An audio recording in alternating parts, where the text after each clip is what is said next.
So దేశీయ markets మళ్ళీ రైమని దూసుకువెళ్ళాయి. బంగారం రేట్స్ తగ్గుతూ వచ్చింది. ఇదంతా కూడా వార్ సిచ్యువేషన్ తగ్గడంతోనే.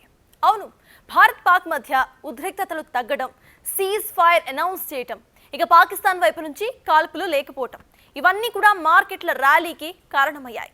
ఎర్లీ ట్రేడింగ్ లో సెన్సెక్స్ ఏకంగా 2500 పాయింట్స్ కు పైగా పెరగ్గా నిఫ్టీ 24700 మార్క్ పైన ట్రేడ్ అవుతూ వచ్చింది. ఇక HCl technologies, Infosys, eternal, Adani ports, Tata steel shares main గా ప్రాఫిటబుల్ మార్జిన్ వైపు కదిలాయి. సో ఉదయం భారీ లాభాల్లో ప్రారంభమైన దేశీయ మార్కెట్ స్టాక్స్ ఇటు ట్రేడింగ్ క్లోజ్ అయ్యే సమయానికి భారీ లాభాల్లోనే ముగిశాయి.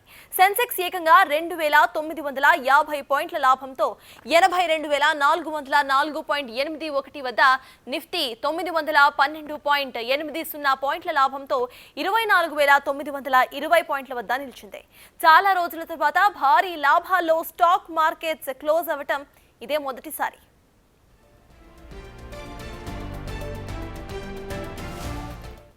సో ఆపరేషన్ సింధూర్ తర్వాత భారత్ పాక్ మధ్య చెలరేగిన ఉద్రిక్తతలు కూల్ అవడంతో ఇటు స్టాక్ మార్కెట్స్ లో మండే కాస్త కూలింగ్ డేగా మారిపోయింది. సైనిక ఘర్షణ ఆపేందుకు భారత్ పాకిస్తాన్ మధ్య శనివారం కాల్పుల విరమణ ఒప్పందం కుదిరింది.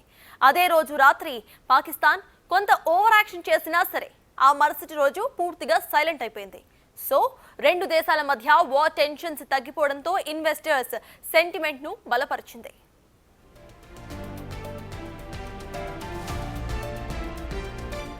అటు అమెరికా, చైనా మధ్య కూడా రెసిప్రోకల్ టారిఫ్ వార్ తగ్గడం ఇటు స్టాక్ మార్కెట్స్ కు కలిసి వచ్చిందనే చెప్పుకోవాలి. ఈ ట్రేడ్ డీల్ గురించి ఒక రోజు ముందే లీక్స్ రావడం కూడా మార్కెట్లో జోష్ను పెంచాయి. ట్రేడ్ వార్ భయాల నేపథ్యంలో అమెరికా, చైనా మధ్య స్విట్జర్లాండ్ వేదికగా 2 రోజుల పాటు జరిగిన చర్చలు సక్సెస్ఫుల్ గా ముగిశాయి. అనుకున్నట్లుగానే అమెరికా, చైనా మధ్య తాజాగా కుదిరిన వాణిజ్య ఒప్పందం ప్రపంచానికి ఒక బిగ్ రిలీఫ్ ను ఇచ్చింది.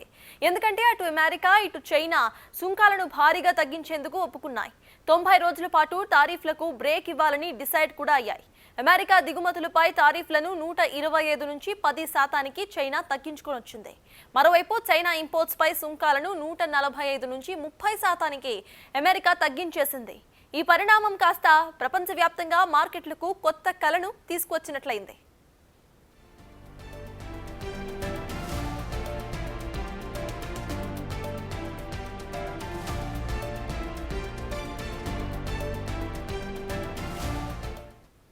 ఇప్పటికే అమెరికా అధ్యక్షుడు డొనాల్డ్ ట్రంప్ గత నెలలో చైనాపై టారిఫ్లను 145% పెంచారు. దీనికి ప్రతీకారంగా చైనా కూడా అమెరికా ఇంపోర్ట్స్ పై సేమ్ అలానే 125% సుంకాలను విధించింది. ఇవి రెండు అతిపెద్ద ఆర్థిక వ్యవస్థలు కావడంతో ప్రపంచమంతా కూడా ఎఫెక్ట్ చూపించింది.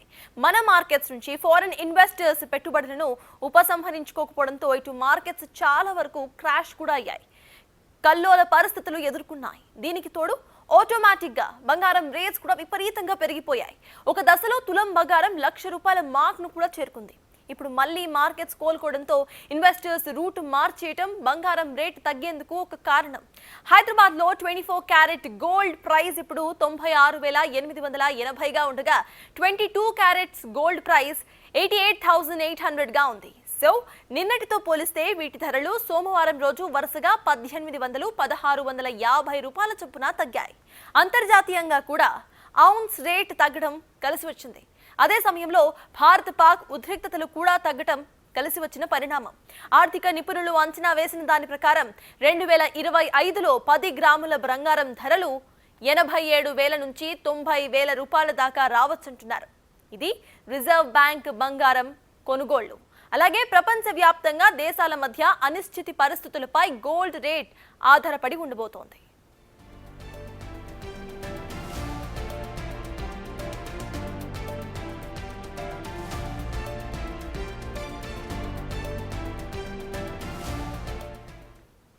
ఇక ఇవాల్టి కండిషన్ వరకు చూస్తే మార్కెట్స్ కోలుకునే అవకాశాలు కనిపిస్తున్నాయి. మరి వాట్స్ నెక్స్ట్ అన్న క్వశ్చన్ కూడా ఇన్వెస్టర్స్ లో కనిపిస్తుంది. ఆర్థిక వృద్ధి, స్థిరమైన రాజకీయ వాతావరణం, విదేశీ పెట్టుబడులపై మార్కెట్ సెంటిమెంట్ పూర్తిగా ఆధారపడి ఉంటుంది. ఇప్పుడున్న మార్కెట్ ట్రెండ్స్ ప్రకారం టెక్, ఫార్మా, బ్యాంకింగ్ రంగాలు బలమైన పనితీరును కొనసాగించే అవకాశం ఉందంటున్నారు మార్కెట్ ఎక్స్పర్ట్స్.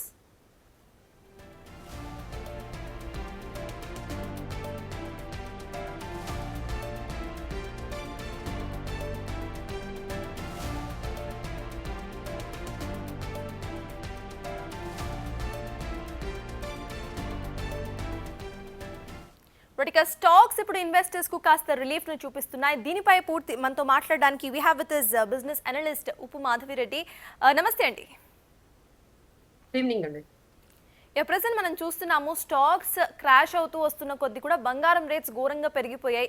మేజర్గా మిడిల్ క్లాస్ లేకపోతే అసలు సిటిజన్స్ అంతా కూడా బాగా ఎఫెక్ట్ అయింది విత్ గోల్డ్ రేట్స్. సో ఇప్పుడు గోల్డ్ రేట్స్ తగ్గుతూ వస్తున్నాయి. దీనికి మేజర్ రీజన్ వార్ అనుకోవాలా మనం? మేజర్ రీజన్ ఏంటంటే ఎప్పుడు కూడా గోల్డ్ అనేది ఇంటర్నేషనల్ ఫ్యాక్టర్స్ మీద డిపెండ్ అయి ఉంటుందండి. సో ఇక్కడ రెండు మనకి పాజిటివ్ గా టర్న్ అవుట్ అయ్యాయి. జస్ట్ ఇన్ 2-3 days లోనే మనం మీరు చూస్తున్నట్టుగా గోల్డ్ రేట్స్ ఒక్కసారిగా మనకి ట్రేడ్ టారిఫ్స్ వల్ల 1 lakh వరకు టచ్ అయ్యాయి. ఇక అక్కడి నుంచి ఎప్పుడైతే ఈజ్ అవుతుంది తగ్గుతుంది అనేటప్పటికి మళ్ళీ మనకి ఇక్కడ వార్ సిచ్యువేషన్ ఎప్పుడైతే వచ్చిందో ఎగైన్ మళ్ళీ మనం గోల్డ్ పెరగడం అనేది చూసాము. మళ్ళీ అది 98,000 ఆ రేంజ్ వరకు కూడా వెళ్ళింది. సో ఇప్పుడు మళ్ళీ ఎప్పుడైతే యుఎస్ బిట్వీన్ చైనా కొంచెం వాళ్ళ రెండు ఎకానమీస్ కూడా టారిఫ్స్ అంటే వాళ్ళ మీద వీళ్ళ మీద వాళ్ళు వేసుకుని రెసిప్రోకల్ టారిఫ్స్ ఏదైతే ఉన్నాయో హైయెస్ట్ 145% ఇద్దరు. సో ఇప్పుడు ఇద్దరు కూడా ఏంటంటే విత్ ఇన్ 10% కి 30% కూడా తగ్గించుకునే ఆ క్రమంలో నెగోషియేషన్స్ అయితే పాజిటివ్ గా జరుగుతున్నాయి. ఎప్పుడైతే ఆ న్యూస్ వచ్చిందో that has become very positive. And ఇంకొక వైపు మన వైపు నుంచి కూడా సీజ్ ఫైర్ అనేది స్టార్ట్ అయ్యి జరిగింది. సో అంతా కూడా ఇప్పుడు వార్ అనేది కంప్లీట్ గా ఈ రోజు అంటే 24 hours నుంచి అయితే మాత్రం చాలా చాలా కామ్ గా బోర్డర్ దగ్గర ఉండడంతో సో ఇవన్నీ కూడా ఈ రోజు మార్కెట్స్ కి పాజిటివ్ గా వెళ్ళాయండి. ఎప్పుడైతే రిస్క్ తగ్గిపోతుందో గోల్డ్ లో ఉన్న ఇన్వెస్ట్మెంట్స్ అన్ని కూడా మళ్ళీ ఈక్విటీ మార్కెట్స్ కి వచ్చేస్తాయండి. సో దిస్ ఇస్ వాట్ ఎందుకంటే గోల్డ్ ఆల్మోస్ట్ 40% ర్యాలీ అనేది ఆల్రెడీ 30% ర్యాలీ అంటే ఈ జస్ట్ 2025 లో 3 months లోనే మనకు 30% వరకు ర్యాలీ వచ్చింది. So that has to be come down and అంటే వీ హ్యావ్ ఎక్స్పెక్టెడ్ బిట్వీన్ ఒక 1 lakh నుంచి అయితే మేమైతే ఎక్స్పెక్ట్ చేసింది. అక్కడ నుంచి 10% అంటే 10,000 రూపీస్ అంటే 90,000 వరకు మేబీ ఈ 92,000 దగ్గర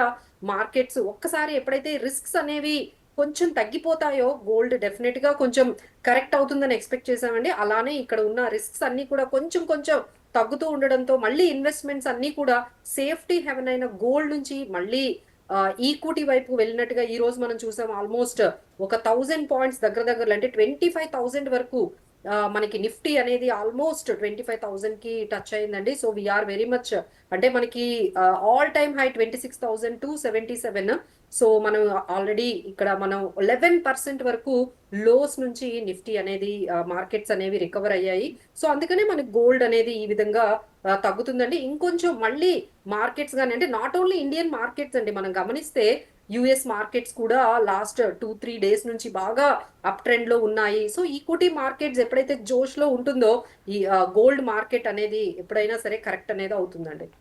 మాధవి గారు, యాజ్ యూ సెడ్ ఇటు సేఫెస్ట్ ఆప్షన్ కాబట్టి సేఫ్ ఎసెట్ లాగా గోల్డ్ని ఇప్పుడు కొండం ఆపేసి ఈక్విటీ వైపు వస్తున్నారు ఇన్వెస్టర్స్ అంటున్నారు. సో కరెంట్ టైంలో ఏ ఈక్విటీ మీద ఎక్కువగా ఇన్వెస్ట్ చేస్తే మంచిది అంటారు? ఇప్పుడైతే ఎక్కువగా అందరూ కూడా డిఫెన్స్ స్టాక్స్ అయితే మీరు చూసారు కదండి. మనం ఇండియాలో ఇంత తొందరగా ఈ వార్ అసలు క్లోజ్ చేశారంటేనే మన మొత్తం స్ట్రెంగ్త్ అంతా కూడా డిఫెన్స్ లోనే ఉందని మీకు కనిపించి ఉంటుంది. సో అందుకని ఇప్పుడు అంతా కూడా డిఫెన్స్ స్టాక్స్ లోని బాగా ఇన్వెస్ట్ చేస్తున్నారండి. వీ హ్యావ్ హెచ్ఏఎల్ కానీ బిఈఎల్ కానీ అలానే డ్రోన్ మీరు ఇంకొక కేటగిరీ మనం చూసుకున్నట్లయితే డ్రోన్ కి సంబంధించిన స్టాక్స్ లో కూడా చాలా మనకి అప్ మూవ్మెంట్ కనిపిస్తుందండి. అలానే షిప్ బిల్డింగ్ అంటే షిప్ బిల్డింగ్ సంబంధించిన stocks. So we will give you some stocks like HAL కానీ బిఈఎల్ కానీ BDL, Mazagon dock, Cochin shipyard, garden reach, solar industries, Bharat forge, BEML, అలానే డేటా ప్యాటర్న్స్, ఇలాంటి డిఫెన్స్ అండ్ ఎలక్ట్రానిక్ సిస్టమ్స్ కి సంబంధించిన drone కి సంబంధించిన స్టాక్స్ ఒక్కసారిగా ఈ వార్తో చాలా వరకు లైమ్ లైట్ లోకి వెళ్ళాయండి. సో చాలా బయింగ్ అనేది మనకి ఈ పర్టికులర్ ఏరియాలో మనకి కనిపిస్తుంది. So this is the positive అనేది ఒకవైపు చూడొచ్చు. అలానే మనకేంటంటే ఈ బ్యాంకింగ్ సెక్టర్ అని అంటే ఈ పర్టికులర్ గ్లోబల్ ఇష్యూస్ కి కానీ లేకపోతే ఈ ట్రంప్ టారిఫ్స్ కి కానీ ఈ వార్ కి కానీ సంబంధించకుండా కొన్ని స్టాక్స్ ఉన్నాయండి, ఎస్పెషల్లీ బ్యాంకింగ్ స్టాక్స్. సో వాటిలో కూడా మనం మంచి ర్యాలీ చూస్తున్నాం. ఐసిఐసిఐ బ్యాంక్, హెచ్డిఎఫ్సి, ఇలాంటివన్నీ కూడా మనకి చాలా పాజిటివ్ గా కనిపిస్తున్నాయి. ఇప్పుడు ఏంటంటే ఎప్పుడైతే యుఎస్ చైనా నెగోషియేషన్స్ అనేవి ఫ్రూట్ఫుల్ గా ఉన్నాయో అగైన్ ఐటీ సెక్టార్ మళ్ళీ కూడా పాజిటివ్ లోకి వచ్చే అవకాశాలు కనిపిస్తున్నాయండి. సో పాజిటివ్ గా మనము ఐటీ సెక్టార్ లో కూడా ఇన్వెస్ట్మెంట్స్ అనేవి ఇప్పుడు మళ్ళీ స్టార్ట్ చేస్తున్నారు. So these are all different మనకి సెక్టార్స్ మనం చెప్పుకున్నట్లుగా ఈ defence stocks, ship building stocks and solar equipment system సంబంధించినవి, అలానే డ్రోన్ కి సంబంధించిన స్టాక్స్ మనం మళ్ళీ ఈ విధంగా ఈ పాజిటివ్ గా మనం తీసుకోవచ్చండి. అలానే ఇప్పుడు మళ్ళీ వీఆర్ ఎక్స్పెక్టింగ్ మనకి బ్యాంక్ ఆర్బీఐ ఇంట్రెస్ట్ రేట్స్ ఇంకొంచెం తగ్గిస్తుంది, ఎందుకంటే ఇన్ఫ్లేషన్ చాలా కూల్ ఆఫ్ అయిందని మళ్ళీ మనకి న్యూస్ వస్తుంది. సో ఇంట్రెస్ట్ రేట్స్ ఇంకొంచెం తగ్గించే అవకాశాలు ఉన్నాయి కాబట్టి సో మనకి ఈ బ్యాంకింగ్ అండ్ ఎన్బిఎఫ్సి స్టాక్స్ కూడా కొంచెం మళ్ళీ లైమ్ లైట్ లోకి వస్తున్నాయండి. మాధవిరెడ్డి గారు, రీసెంట్లీ మనం చూసాం గోల్డ్ షార్ట్ సెల్లర్స్ కంప్లీట్ గా లాస్ లో ఉన్నారు అని చెప్పి. సో కరెంట్లీ వాళ్ళ పొజిషన్ ఎలా ఉంటుంది అనుకోవాలి? సో గోల్డ్ అయితే like we had enough for this, అంటే ఈ పర్టికులర్ అంటే again there is a risk అనేది ఎప్పుడైనా వస్తుందంటే మళ్ళీ గోల్డ్ లో కొంచెం పాజిటివ్ మూవ్మెంట్ వస్తుందండి. So we can keep it certain amount only to some extent of మన పోర్ట్ఫోలియోని హెడ్జ్ చేసుకోవడానికి కొంత అమౌంట్ అయితే గోల్డ్ లో పెట్టుకోవాలి, కానీ బట్ ఓవర్ ఎక్స్పోజర్ అనేది గోల్డ్ లో పెట్టుకుంటే కొంచెం డిసప్పాయింట్మెంటే. మన అంటే ఇన్వెస్ట్మెంట్ పరంగా మనం దాన్ని చూడకుండా హెడ్జింగ్ కోసం, లేదు అంటే మన పోర్ట్ఫోలియోని ఇలాంటి వార్ కానీ, ఇలాంటి ఇంటర్నేషనల్ ఫియర్స్ నుంచి, రెసిషన్ కానీ, ఇలాంటి ఈ ఇష్యూస్ నుంచి మనల్ని, మన పోర్ట్ఫోలియోస్ ని కొంచెం రిస్క్ నుంచి బయటకు తెచ్చుకోవడానికి, లేకపోతే హెడ్జ్ చేసుకోవడానికి గోల్డ్ అనేది యాజ్ ఎ పోర్ట్ఫోలియోలో సర్టన్ పర్సంటేజ్ ఉండాలండి. బట్ ఓవర్ ఎక్స్పోజర్ అనేది ఉండకూడదు, ఎందుకంటే గోల్డ్ అనేది again will get back to the same. మనం సిఏజిఆర్ మనం చూసుకున్నట్లయితే దాదాపుగా 10%, 8-9% ఇంతవరకే మనకి కనిపిస్తుందండి. Whereas equities for the longer period మనం చూసుకుంటే 12-15% ఉంటుంది. సో ఎప్పుడైనా సరే ఒక్కసారి సిచ్యువేషన్ బాగుందంటే మళ్ళీ మనీ అంతా కూడా అక్కడ ప్రాఫిట్ బుకింగ్ అనేది కూడా గోల్డ్ లో కొంచెం జరుగుతుందని చెప్పొచ్చు.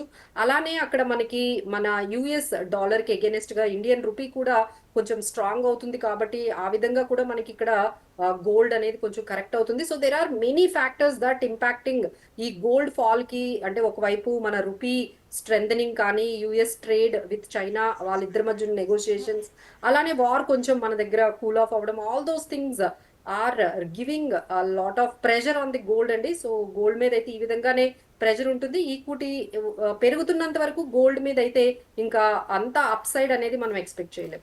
రైట్, థ్యాంక్ యూ మాధవిరెడ్డి గారు టు జాయిన్ విత్ us.